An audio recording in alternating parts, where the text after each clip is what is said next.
ನಮಸ್ಕಾರ ಸ್ನೇಹಿತರೆ. ಇವತ್ತಿನ ವಿಡಿಯೋದಲ್ಲಿ ನಾವು ಮಾಯಾದಲ್ಲಿ ಈ ಫ್ಲೋ ಪಾತ್ ಆಬ್ಜೆಕ್ಟ್ ಅನ್ನುವಂತಹ ಆಪ್ಷನ್ ಅನ್ನು ಯೂಸ್ ಮಾಡಿ ಹೇಗೆ ನಮ್ಮ 3D ಮಾಡೆಲ್ಗಳನ್ನ ಸ್ಮೂತ್ ಆಗಿ ಒಂದು ಕರ್ವಿನ ದಾರಿಯಲ್ಲಿ ಫ್ಲೋ ಆಗೋ ತರ ಮಾಡಬಹುದು ಅನ್ನೋದನ್ನ ತಿಳ್ಕೊಳ್ಳೋಣ. ಓಕೆ, ನಾವಿಲ್ಲಿ ಮೊದಲು ಒಂದು ಸಿಲಿಂಡರ್ನ ಕ್ರಿಯೇಟ್ ಮಾಡ್ಕೊಳ್ಳೋಣ. ಶಿಫ್ಟ್ ರೈಟ್ ಕ್ಲಿಕ್, ಒಂದು ಸಿಲಿಂಡರ್ನ ಕ್ರಿಯೇಟ್ ಮಾಡ್ಕೊಳ್ಳಿ. ಮತ್ತೆ ಅದಕ್ಕೆ ಒಂದಿಷ್ಟು ಸೆಗ್ಮೆಂಟ್ಸ್ನ ಕೊಡಿ. ಹೈಟ್ ಸೆಗ್ಮೆಂಟ್ಸ್ ಒಂದು 10 ಹೈಟ್ ಸೆಗ್ಮೆಂಟ್ಸ್ ತಗೋಣ. ಇಲ್ಲಿ ಹೈಟ್ ಈ ಸೆಗ್ಮೆಂಟ್ಸ್ ಇದ್ರೇನೆ ಅದು ಬೆಂಡ್ ಆಗೋದು. ಇಲ್ಲದೆ ಹೋದ್ರೆ ನೀವು ಪಾತ್ ಫ್ಲೋ ಏನೇ ಕರೆಕ್ಟ್ ಆಗಿ ಮಾಡಿದ್ರು ಸೆಗ್ಮೆಂಟ್ಸ್ ಇಲ್ಲದೆ ಹೋದ್ರೆ ಅದು ಬೆಂಡೇ ಆಗಲ್ಲ. ಓಕೆ, ಒಂದೆರಡು ಕ್ಯಾಪ್ ಸೆಗ್ಮೆಂಟ್ಸ್ ಕೊಡೋಣ ಇಲ್ಲಿ ಮೇಲೆ. ಬಹುಶಃ ಕ್ಯಾಪ್ ಸೆಗ್ಮೆಂಟ್ಸ್ ಏನು ಡಿಫರೆನ್ಸ್ ಮಾಡಲ್ಲ ಅನ್ಸುತ್ತೆ, ಬಟ್ ಇರಲಿ, ಒಂದೆರಡು ಸೆಗ್ಮೆಂಟ್ಸ್ ಕೊಟ್ಟಿರೋಣ, 3. ಓಕೆ, ಈಗ ಒಂದು ಪಾತ್ ನ ಕ್ರಿಯೇಟ್ ಮಾಡ್ಕೊಳ್ಳೋಣ. ನಮ್ಮ ಪಾತ್ ಇಲ್ಲಿ ಬಂದ್ಬಿಟ್ಟು ಒಂದು ಸರ್ಕಲ್ ಆಗಿರುತ್ತೆ. ಓಕೆ, ಇಲ್ಲಿ ಒಂದು ಸರ್ಕಲ್ ನ ಕ್ರಿಯೇಟ್ ಮಾಡಿ, ಅದನ್ನ ಸ್ಕೇಲ್ ಮಾಡಿ, ಬಹುಶಃ ಒಂದಿಷ್ಟು ದೊಡ್ಡ ಸರ್ಕಲ್ ಇರಲಿ. ಓಕೆ, ಮೋಷನ್ ಪಾತ್ ಅಪ್ಲೈ ಮಾಡೋಕ್ಕಿಂತ ಮುಂಚೆ ಈ ಎರಡು ಆಬ್ಜೆಕ್ಟ್ನ ಸೆಲೆಕ್ಟ್ ಮಾಡಿ ಅವುಗಳ ಹಿಸ್ಟ್ರಿನ ಡಿಲೀಟ್ ಮಾಡಿ, ಡಿಲೀಟ್ ದ ಹಿಸ್ಟ್ರಿ, ಮತ್ತೆ ಅವುಗಳ ಟ್ರಾನ್ಸ್ಫಾರ್ಮೇಷನ್ಸ್ನ ಫ್ರೀಸ್ ಮಾಡಿ. ಓಕೆ, ಯಾವುದೇ ಪ್ರಾಬ್ಲಮ್ ಇಲ್ಲದೆ ಇದು ಕ್ಲೀನಾಗಿ ವರ್ಕ್ ಆಗುತ್ತೆ ಆಗ. ಓಕೆ, ಎರಡು ಆಬ್ಜೆಕ್ಟ್ನ ಸೆಲೆಕ್ಟ್ ಮಾಡಿ ಇಲ್ಲಿ ರಿಗ್ಗಿಂಗ್ ಅಥವಾ ಅನಿಮೇಷನ್ ಸೆಕ್ಷನ್ ಅಲ್ಲಿ ಇರಬೇಕು. ಎರಡರಲ್ಲೂ ಸಿಗುತ್ತೆ. ಇಲ್ಲಿ ಕನ್ಸ್ಟ್ರೈಂಟ್ ಮೆನು, ಮೋಷನ್ ಪಾತ್. ಇಲ್ಲಿ ನಾವು ಆಕ್ಚುಲಿ ನೋಡಕ್ ಹೋಗ್ತಾ ಇರೋದು ಫ್ಲೋ ಪಾತ್ ಆಬ್ಜೆಕ್ಟ್ ಅಂತ, ಬಟ್ ಇದು ಅಪ್ಲೈ ಮಾಡಬೇಕು ಅಂದ್ರೆ ಮೊದಲು ನಾವು attach to motion path apply ಮಾಡಿರಬೇಕು. ಇದ್ರ ಮೇಲೆ ಇದು ವರ್ಕ್ ಆಗುತ್ತೆ. ಓಕೆ, ಮೊದಲು ಅಟ್ಯಾಚ್ ಟು ಪಾತ್ ಆಪ್ಷನ್ಸ್ನ ಓಪನ್ ಮಾಡಿ, ಎಡಿಟ್, ರಿಸೆಟ್ ಸೆಟ್ಟಿಂಗ್ಸ್ ಕೊಡಿ. ಇಲ್ಲಿ ಈ ಆಬ್ಜೆಕ್ಟಿನ ವರ್ಟಿಕಲ್ ಆಕ್ಸಿಸ್ ನೋಡಬಹುದು. ಇದರ ವರ್ಟಿಕಲ್ ಆಕ್ಸಿಸ್ ವೈ ಅಂತ ಇದೆ. ಹಾಗಾಗಿ ಇದರ ಫ್ರಂಟ್ ಆಕ್ಸಿಸ್ ನಾವು ಇಲ್ಲಿ ವೈ ಅನ್ಕೊಳ್ಳೋಣ. ನೀವಂತ ಎಕ್ಸ್ ಅಂತ ಕೊಟ್ಬಿಟ್ಟು ಅಪ್ಲೈ ಮಾಡಿ ನೋಡಿ ಈ ತರ ಆಗುತ್ತೆ. ಹಿಂಗ್ ವರ್ಟಿಕಲ್ ಆಗಿ ಮೂವ್ ಆಗುತ್ತೆ. ಅಂಡು ಮಾಡಿ. ನಮ್ಗೆ ಆ ತರ ಬೇಡ. ಅದರ ಫ್ರಂಟ್ ಆಕ್ಸೆಸ್ ವೈ ಅಂತ ಕೊಟ್ಬಿಟ್ಟು ಅಪ್ಲೈ ಮಾಡಿ ನೋಡಿ. ಈಗ ಈ ತರ ಮೂವ್ ಆಗುತ್ತೆ. ಓಕೆ, ಇದು ಕರೆಕ್ಟ್ ಆಗಿದೆ. ಓಕೆ, ವೈ ಆಕ್ಸೆಸ್ ಅಂತ ಕೊಟ್ಟಿದ್ದೀವಿ. ಬಟ್ ಇಲ್ಲಿ ಮತ್ತೊಂದು ಅನಿಮೇಷನ್ ಟೈಮ್ ಲೈನ್ ಫ್ರೇಮ್ಸ್ ಬರೀ 120 ಇದೆ. ಇದನ್ನ ಅಟ್ಲೀಸ್ಟ್ ಒಂದು 250 ಫ್ರೇಮ್ಸ್ ನ ಇಟ್ಕೊಳ್ಳೋಣ. ಓಕೆ, ಇಲ್ಲಿ ಫ್ರಂಟ್ ಆಕ್ಸೆಸ್ ವೈ ಅಂತ ಕೊಟ್ಟಿದ್ದೀವಿ. ಈಗ ಅಪ್ಲೈ ಅಂತ ಕೊಡಿ ಅಥವಾ ಅಟ್ಯಾಚ್ ಅಂತ ಕೊಡಿ. ಈಗ ಅನಿಮೇಷನ್ ಒಂದ್ಸಲ ಪ್ಲೇ ಮಾಡಿ ನೋಡಿ. ಓಕೆ, ಈಗ ಮತ್ತೆ ಈ ಎರಡು ಆಬ್ಜೆಕ್ಟ್ ನ ಸೆಲೆಕ್ಟ್ ಮಾಡಿ, ಮತ್ತೆ ಕನ್ಸ್ಟ್ರೈನ್ ಮೋಷನ್ ಪಾತ್. ಈಗ ಫ್ಲೋ ಪಾತ್ ಆಬ್ಜೆಕ್ಟ್ ಆಪ್ಷನ್ಗೆ ಹೋಗಿ, ಆಪ್ಷನ್ಸ್ ಬಾಕ್ಸ್ ಓಪನ್ ಮಾಡಿ, ಎಡಿಟ್, ರಿಸೆಟ್ ದ ಸೆಟ್ಟಿಂಗ್ಸ್. ಇಲ್ಲಿ ಈ ಬಾಕ್ಸ್ ಆಕ್ಚುಲಿ ಈ ಕರ್ವ್ ತರ ಬೆಂಡ್ ಆಗಬೇಕು ಅಂದ್ರೆ ಬೇಸಿಕಲಿ ಅದು ಲ್ಯಾಟಿಸ್ ಡಿಫಾರ್ಮರ್ ನ ಯೂಸ್ ಮಾಡ್ತಾ ಇರುತ್ತೆ. ಅದು ಎರಡು ಆಪ್ಷನ್ ಇದೆ. ಆ ಲ್ಯಾಟಿಸ್ ಡಿಫಾರ್ಮರ್ ನ ಈ ಆಬ್ಜೆಕ್ಟ್ ಈ ಸಿಲಿಂಡರ್ ನ ಸುತ್ತ ಹಾಕ್ಲೋ ಅಥವಾ ಈ ಕರ್ವಿನ ಸುತ್ತ ಹಾಕ್ಲೋ ಅಂತ ಎರಡು ಆಪ್ಷನ್ ಕೇಳುತ್ತೆ. ಎರಡರಲ್ಲೂ ವರ್ಕ್ ಆಗುತ್ತೆ. ಎರಡು ಕೂಡ ನಾವು ಯೂಸ್ ಮಾಡಬಹುದು. ಬಟ್ ಆಬ್ಜೆಕ್ಟ್ ಗಿಂತ ಕರ್ವ್ ಆಪ್ಷನ್ ನಲ್ಲಿ ನಮಗೆ ಸ್ವಲ್ಪ ಅಡ್ವಾಂಟೇಜ್ ಜಾಸ್ತಿ ಇದೆ. ಅದೇನಂತ ಮುಂದೆ ನೋಡ್ತೀವಿ. ಸದ್ಯಕ್ಕೆ ಕರ್ವ್ ಅಂತಾನೆ ಕೊಡೋಣ. ಓಕೆ, ಇಲ್ಲಿ ಕರ್ವ್ ಅಂತ ಸೆಲೆಕ್ಟ್ ಮಾಡಿ, ಇಲ್ಲಿ ಡಿವಿಷನ್ಸ್ ಫ್ರಂಟ್ ಅಂತ ಏನಿದೆ ಇದು ಒಂದು 100 ಕೊಡೋಣ ಅಥವಾ ಒಂದು 80 ಕೊಡೋಣ.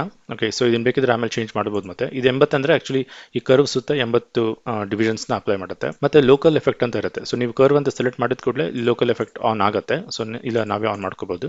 ಈ ಲೋಕಲ್ ಎಫೆಕ್ಟ್ ಏನಂದ್ರೆ ಈ ಸೆಕ್ಷನ್ಸ್ ಏನಿದೆ ಇದು ಈ ಕರ್ವಿಗಾದ್ರೆ ಈ ಲೋಕಲ್ ಎಫೆಕ್ಟ್ ಬಂದ್ಬಿಟ್ಟು ಈ ಆಬ್ಜೆಕ್ಟ್ ಗೆ. ಓಕೆ, ಈ ಆಬ್ಜೆಕ್ಟ್ ನ ಸುತ್ತ ಕೂಡ ಒಂದಿಷ್ಟು ಲ್ಯಾಟಿಸ್ ನ ಅದು ಅಪ್ಲೈ ಮಾಡುತ್ತೆ. ಅದು ಲೋಕಲ್ ಎಫೆಕ್ಟ್ ಅಂತಾರೆ. ಅದು ಈ ಆಬ್ಜೆಕ್ಟ್ ನ ಸುತ್ತ ಬರುತ್ತೆ. ಅದನ್ನ ನಾವು ಒಂದು 10 ಅಂತ ಕೊಟ್ಟಿರೋಣ. ಬೇಕಿದ್ರೆ ಇದನ್ನು ಕೂಡ ಆಮೇಲೆ ಚೇಂಜ್ ಮಾಡಬಹುದು. ಸದ್ಯಕ್ಕೆ ಈ ತರ ಕೊಡಿ, ಫ್ಲೋ ಅಂತ ಅಪ್ಲೈ ಮಾಡಿ. ಈಗ ಅನಿಮೇಷನ್ ಪ್ಲೇ ಮಾಡಿ ನೋಡಿ. ಓಕೆ, ಇದು ಆಲ್ರೆಡಿ ವರ್ಕ್ ಆಗ್ತಾ ಇದೆ. ಬಟ್ ಇಲ್ಲಿ ಸ್ವಲ್ಪ ಪ್ರಾಬ್ಲಮ್ ಬರುತ್ತೆ. ಸ್ಟಾರ್ಟಿಂಗ್ ಪಾಯಿಂಟ್ ಅಲ್ಲಿ ಸ್ವಲ್ಪ ಪ್ರಾಬ್ಲಮ್ ಬರುತ್ತೆ. ಓಕೆ, ಇಲ್ಲಿ ಔಟ್ಲೈನರ್ ನ ಓಪನ್ ಮಾಡ್ಕೊಳ್ಳಿ. ಇಲ್ಲಿ ಎರಡು ಲ್ಯಾಟಿಸ್ ಇರುತ್ತೆ. ಒಂದು ಇದು ದೊಡ್ಡ ಲ್ಯಾಟಿಸ್, ಮತ್ತೊಂದು ಲೋಕಲ್ ಲ್ಯಾಟಿಸ್ ಆಬ್ಜೆಕ್ಟ್ ಸುತ್ತ ಇರುವಂತದ್ದು. ಅದು ಮತ್ತೆ ಕರ್ವ್, ಆ ಮೂರನ್ನು ಸೆಲೆಕ್ಟ್ ಮಾಡಿ ಹೆಚ್ಚು ಅಂತ ಪ್ರೆಸ್ ಮಾಡಿ. ಬೆಟರ್ 3 ಆಫ್ ಆಗಲಿ. ಇಲ್ಲಿ ತುದಿಗೆ ಬಂದ ಮೇಲೆ ಲಾಸ್ಟಿಗೆ ಬಂದಾಗ ನೀವು ನೋಡ್ಬೋದು. ಇದು ಸ್ವಲ್ಪ ಪ್ರಾಬ್ಲಮ್ ಆಗುತ್ತೆ. ಇದನ್ನ ಒಂದು ಸ್ವಲ್ಪ ಮಟ್ಟಿಗೆ ಅವಾಯ್ಡ್ ಮಾಡೋದಕ್ಕೆ ಇಬ್ಬರನ್ನು ಸೆಲೆಕ್ಟ್ ಮಾಡಿ ಮತ್ತೆ ಶಿಫ್ಟ್ ಹೆಚ್ಚು ಅಂತ ಕೊಡಿ. ಎಲ್ಲೂ ವಾಪಸ್ ಬರುತ್ತೆ. ಈ ಲ್ಯಾಟಿಸ್ ಏನಿದೆ ಕಂಟ್ರೋಲ್ ಎ, ಇಲ್ಲಿ ಅಟ್ರಿಬ್ಯೂಟ್ ಎಡಿಟರ್ ಬಂದರೆ ಇಲ್ಲಿ FFD1 ಅಂತ ಇರುತ್ತೆ. ಇಲ್ಲಿ ಔಟ್ಸೈಡ್ ಲ್ಯಾಟಿಸ್ ಅಂತ, ಇನ್ಸೈಡ್ ಅಂತ ಇರುತ್ತೆ. ಅದನ್ನ ಆಲ್ ಅಂತ ಕೊಟ್ಟರೆ ಈ ಪ್ರಾಬ್ಲಮ್ ಒಂದು ರೇಂಜ್ಗೆ ಅವಾಯ್ಡ್ ಆಗುತ್ತೆ. ನೀವು ನೋಡ್ಬೋದು ಲಾಸ್ಟ್ ಇಲ್ಲಿ ಹತ್ತಿರ ಇಲ್ಲಿ ಬಂದ್ಬಿಟ್ಟು ಮತ್ತೆ ಪ್ಲೇ ಮಾಡಿ ನೋಡಿ. ಆಲ್ಮೋಸ್ಟ್ ಈ ಪ್ರಾಬ್ಲಮ್ ಅವಾಯ್ಡ್ ಆಗಿದೆ. ಸ್ವಲ್ಪ ಟಕ್ ಅಂತ ಬರ್ತಾ ಇದೆ, ಅದೊಂದನ್ನ ಅವಾಯ್ಡ್ ಮಾಡೋಕೆ ಆಗ್ತಾ ಇಲ್ಲ. ಬಟ್ ಆಲ್ಮೋಸ್ಟ್ ಅವಾಯ್ಡ್ ಆಗಿದೆ. ನೀವು ನೋಡ್ಬೋದು ಇಲ್ಲಿ ಆಲ್ ಅಂತ ಕೊಡೋ ಮೂಲಕ. ಮತ್ತೆ ಹಾಗೇನೆ ಅನಿಮೇಷನ್ ಇಲ್ಲಿ ಸ್ಟಾರ್ಟಿಂಗ್ ನಲ್ಲಿ ಸ್ಲೋ ಇದೆ, ಆಮೇಲೆ ನಿಧಾನ ಪಿಕಪ್ ಆಗುತ್ತೆ, ಮತ್ತೆ ಅನಿಮೇಷನ್ ಸ್ಲೋ ಆಗುತ್ತೆ. ಅದು ಯಾಕೆ ಅಂದ್ರೆ ನಮ್ಗೆ ಗೊತ್ತಿದೆ ಅನಿಮೇಷನ್ ಯಾವಾಗಲೂ ಬೆಟರ್ ಆಬ್ಜೆಕ್ಟ್ ನ ಸೆಲೆಕ್ಟ್ ಮಾಡಿ, Windows, animation editors, graph editor. Animation curve ಈ ತರ ಇದೆ. ಓಕೆ, ಹಾಗಾಗಿ ಆ ತರ ಬರ್ತಾ ಇದೆ. ಜಸ್ಟ್ ಅದನ್ನ ಸೆಲೆಕ್ಟ್ ಮಾಡಿ ಆ ಕರ್ವ್ ನ ಈ ಸ್ಟ್ರೇಟ್ ಲೈನ್ ಲೀನಿಯರ್ ಟ್ಯಾಂಜೆಂಟ್ ಕೊಟ್ಬಿಟ್ರೆ ಸೊ ನಮ್ಮ ಅನಿಮೇಷನ್ ಸ್ಟ್ರೈಟ್ ಆಗಿ ಇರುತ್ತೆ, ಅಂದರೆ ಒಂದೇ ಸ್ಪೀಡ್ನಲ್ಲಿ ಮೂವ್ ಆಗುತ್ತೆ. ಓಕೆ, ಇನ್ನು ಈ ಮೂರನ್ನ ಮತ್ತೆ ಶಿಫ್ಟ್ ಹೆಚ್ ಅಂತ ಕೊಡಿ ವಾಪಸ್ ಬರಲಿ.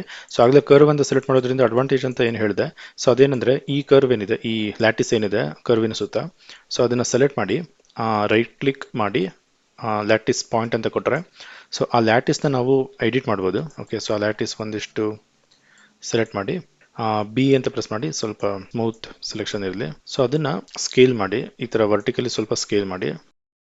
ಸೊ ಈ ಥರ ಮಾಡೋದ್ರಿಂದ ಅದರ ಮೂವ್ಮೆಂಟ್ ಕೂಡ ಎಫೆಕ್ಟ್ ಆಗುತ್ತೆ. ಆ ಜಾಗಕ್ಕೆ ಬರ್ತಾ ಇದ್ದ ಹಾಗೆಯೇ ಅದು ಅದೇ ಥರ ನೀವು ನೋಡ್ಬೋದು, ಅಲ್ಲಿ ಬರ್ತಾ ಇದ್ದಾಗೆ ಅದು ಹಾಗೆ ದಪ್ಪ ಆಗಿ ಮತ್ತೆ ಹೋಗುತ್ತೆ.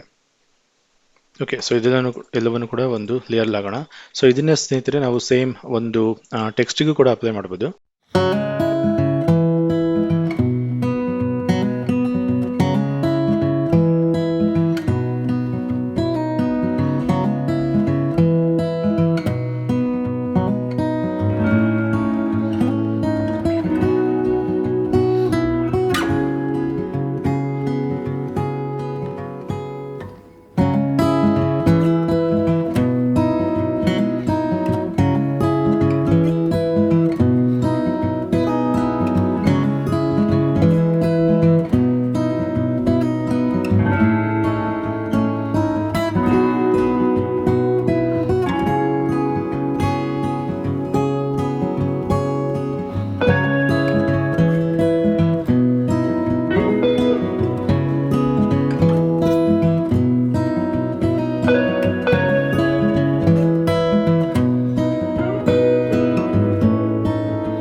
ಸೊ ಈ ಎಫೆಕ್ಟಿನ ನೀವು ಯಾವುದೇ ಆಬ್ಜೆಕ್ಟಿಗೂ ಅಪ್ಲೈ ಮಾಡ್ಬೋದು.